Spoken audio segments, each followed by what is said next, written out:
హైడ్రా నిర్వహిస్తున్న విధులన్నింటిలో డీఆర్ఎఫ్ బృందాల పాత్ర చాలా కీలకమని హైడ్రా కమిషనర్ రంగనాథ్ అన్నారు.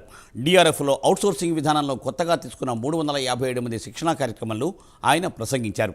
అంబర్పేట్ పోలీస్ శిక్షణా కేంద్రంలో వారం రోజుల పాటు ఈ శిక్షణ ఉంటుందని రంగనాథ్ తెలిపారు.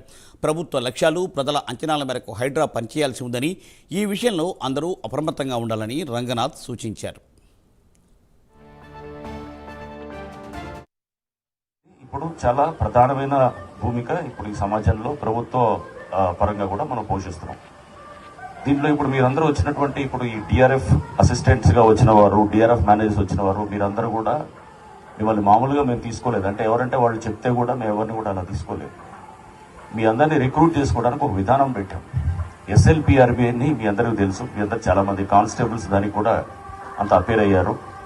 ఆ waiting list state level police recruitment board chairman గారు ఉన్నారు, అడిషనల్ డీజీ ఈవి శ్రీనివాసరావు గారు ఉన్నారు, ఆయన సీనియర్ ఐపీఎస్ అధికారి. వారితో మాట్లాడి ఆ లిస్టు తెప్పించి మీ అందరినీ కూడా ఈ దగ్గరున్న ప్రాంతాల వాళ్ళందరినీ కూడా మీ అందరినీ కూడా సెలెక్ట్ చేసుకొని మీ మెరిట్ బట్టి మేము తీసుకుంటూ దాంట్లో సామాజిక కూర్పులు కూడా ఫాలో అవుతూ అందరికీ కూడా అది బ్యాలెన్స్ చేస్తూ మిమ్మల్ని తీసుకోవటం జరిగింది.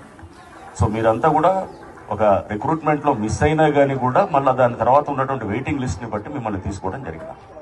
ఎవరైతే కనుక డిఆర్ఎఫ్ మీరు అసిస్టెంట్స్గా ఉన్న వాళ్ళు కనుక బాగా టాలెంట్ చూపిస్తే కనుక నెక్స్ట్ దానికి కూడా తీసుకెళ్లేదానికి కూడా